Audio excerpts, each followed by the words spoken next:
Hello and welcome to Maximum Syd Barrett, the first talking book about Syd. It was written and researched by Keith Rodway, music is by Amanda Thompson, and it's read by Sian Jones. You can check out our full catalogue on our website at www.cronedreams.co.uk.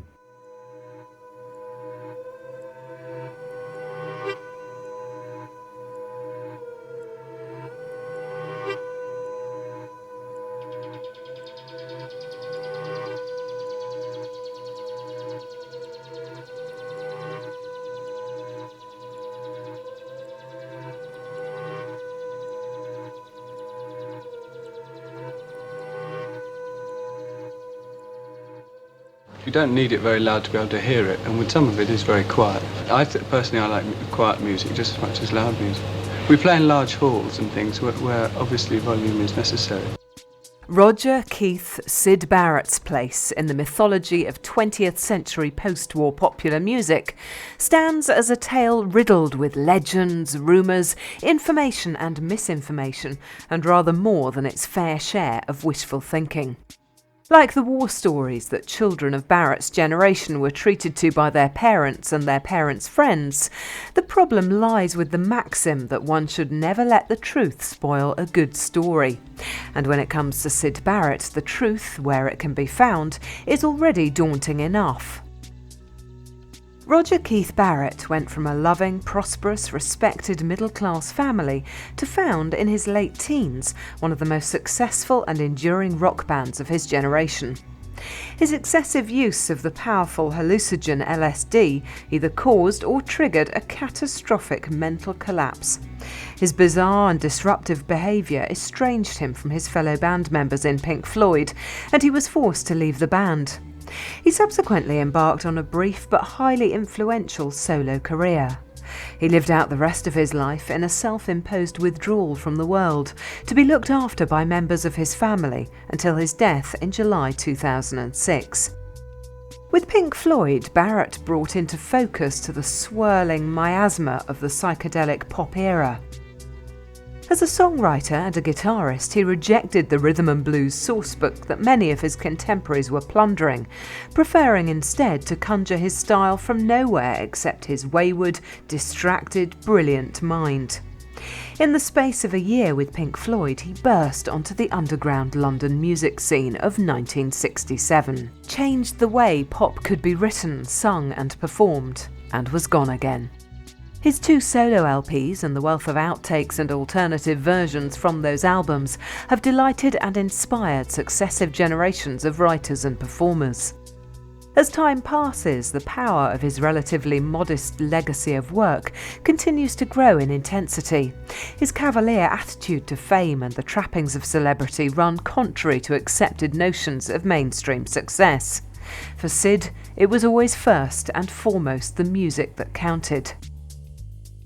Syd Barrett's genius illuminated the world of pop music with wit, charm and unself-conscious eccentricity. Sadly, he paid a high price for his brief time in the sun. This is his story.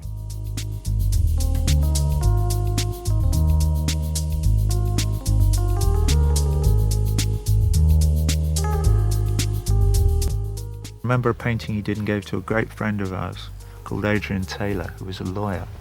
No, they bought it off him, and it was a picture of Christians and lions, or just lions in the Colosseum. And he got an arched template mask and laid it across the thing and or sprayed it or drew around it and then did it another way like that. So he got this strange perspective. So it's a device. You know, he was good at spotting how to use devices in a kind of meaningful way. And I think the construction of the songs was in some way kind of painterly, if I can use that adjective, if it exists. Roger Keith Barrett was born on January 6, 1946, the fourth of 5 children. The Barrett family was a well-respected post-war English middle-class household raised under the dreaming spires of Cambridge by Dr. Arthur Barrett, a noted pathologist, and his wife Winifred. Roger was a popular and talented child who seemed to take after his father in both looks and with his skills in painting and music. All the family played a musical instrument, and of especial note were the piano duets Roger played with his sister Rosemary. At the age of 4, Roger was sent to Morley Memorial Junior School, where a teacher named Mary Waters, who also had a son named Roger, took a keen interest in the lively young boy. She remembers a phase when, in her own words, Barrett had a phobia about school, and his early school career was marred by his lack of interest in almost every subject except painting. Aged 11, he decided that this was what he wanted to do with his life. By the time he was 14, rock and roll, the sensation and controversial new youth music from America, had gripped the imagination of Britain's young adults like a virus. Roger was immediately infected. Accordingly, his father bought him first a ukulele and then an acoustic guitar. The music of Buddy Holly, Bo Diddley and Chuck Berry became Roger's new obsession. Together with his friends John Gordon and Clive Wellham, he would spend endless hours in his bedroom playing along to his favourite records. For those of Roger's friends who were keen to evade the strictures imposed on their leisure time by their own parents, the Barrett household became a popular place to hang out, where his mother's liberal attitudes made it the essential venue for Sunday afternoon jam sessions in his room. One of those often to be found at these informal events was Roger's school friend David Gilmour, the son of another successful Cambridge academic. Roger's passion for music was not restricted to the rock and roll that was transforming British teenage life. He was also a jazz enthusiast, and one of Cambridge's legendary veteran jazz musicians was a drummer named Syd Barrett. With Roger attending the clubs where Barrett the elder frequently played, it was only a matter of time before both men came to be known as Syd, and Roger became Syd, spelt with a Y.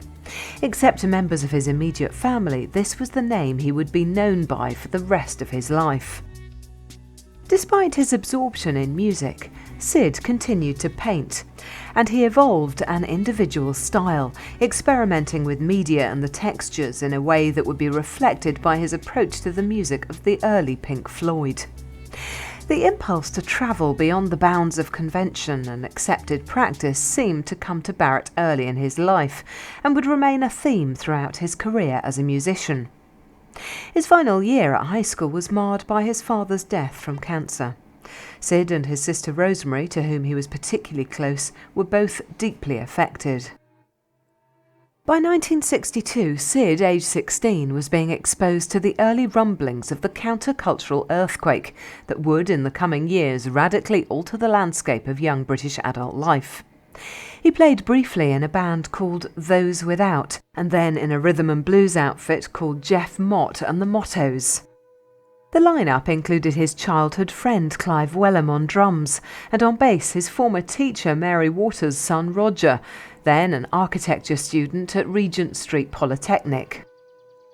In the early 1960s, bands like the Beatles, the Rolling Stones, the Yardbirds and later the Kinks and the Who took the rhythm and blues of black African Americans as their inspirational wellspring. By applying a subversive fusion of sex, fashion, drugs and pop art, they brought to life a vibrant new consumerist popular culture, born in art schools, coffee bars and nightclubs up and down Britain. It was to this that Syd was drawn. In 1964, he gained a scholarship to Camberwell Art College in London to study fine art. He shared a student household with a friend from high school, a jazz guitarist named Bob Close, who was at Regent Street Polytechnic with Roger Waters, by then in his third year. The former tenants of the house also had been architecture students Rick Wright and Nick Mason. Wright was married to Juliet Gale, who sang in a band called the Screaming Abdabs, and Mason would shortly join Syd, Roger Waters, Bob Close and their landlord Mike Leonard in a short-lived band called Leonard's Lodgers. From these connections began a shifting alliance of the two groups, who would play under various names, including the Screaming Abdabs, Megadeth, spelt with a second A and not to be confused with the hair metal band of the 1970s, and the T-Set. A few months later, a new lineup was established without Leonard the landlord and with singer Chris Dennis. Legend has it that when the T-Set arrived at a gig to find another band of that name on the same bill, Syd renamed the group. He had named his two cats Pink and Floyd after Pink Anderson and Floyd Council, two veteran Mississippi bluesmen whose names were featured on the sleeve notes of one of his favourite albums. Consequently, the band became variously the Pink Floyd Sound, the Pink Floyd, and sometime later, simply Pink Floyd.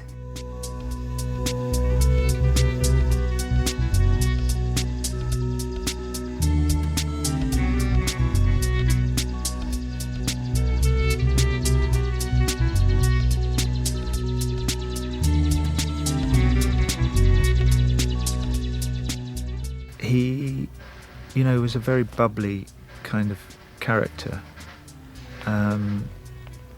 full of life and enthusiasm, but also I think he was quite innovative, and I mean you could say his attachment to Kenneth Graham and Hilaire Belloc and all of those kind of influences was quite radical for them, because you didn't expect that kind of literary middle class stuff to surface in rock and roll. And in the same way that later on his interest in Eastern mysticism and in general, and the I Ching in particular, which produced a song like Chapter 24, to start playing around with those kind of ideas was quite radical.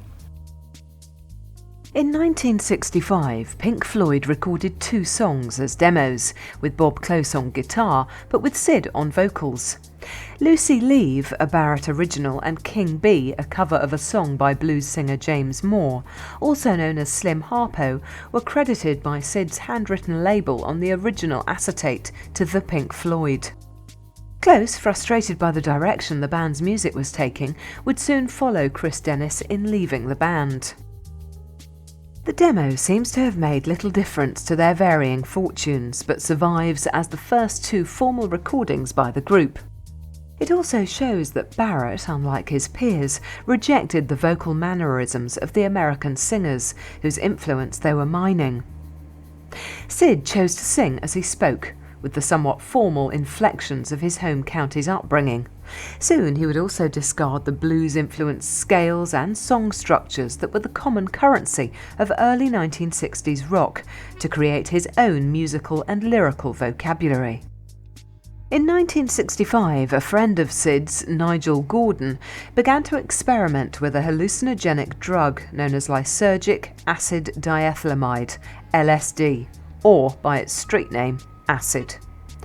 Recreational use of the drug became a cliché of the emerging psychedelic underground movement. In an article in September 2006's edition of the British music magazine Classic Rock, written by Mick Wall, Gordon is quoted as having said that Syd already seemed unstable before he started taking acid, and that his interest in the drug was probably ill-advised.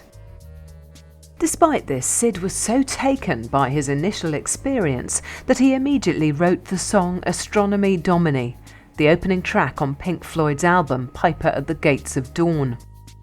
From that moment, his use of the drug, or the apparent effects it would have on his allegedly fragile psyche, would be inextricably woven into the fabric of his art. In February 1966, Pink Floyd played at the Marquee Club in London's Wardour Street. Among the audience were 2 would-be pop entrepreneurs, Andrew King and Peter Jenner, who had established the rather grandly named Black Hill Enterprises. They were keen to find an act to sign to the Los Angeles-based Elektra Records, known initially as a folk label, whose London office was run by a maverick American music industry whiz-kid called Joe Boyd. Within a year, the American branch of Elektra would sign both Arthur Lee's Love and the Doors, bands who rejected the Hello Trees, Hello Blue Sky approach to psychedelic pop and sang instead of the darker side of the hippie dream. To further their plans with respect to Elektra and Joe Boyd, Jenner and King fixed their attention on Pink Floyd, the rising stars of the London underground scene.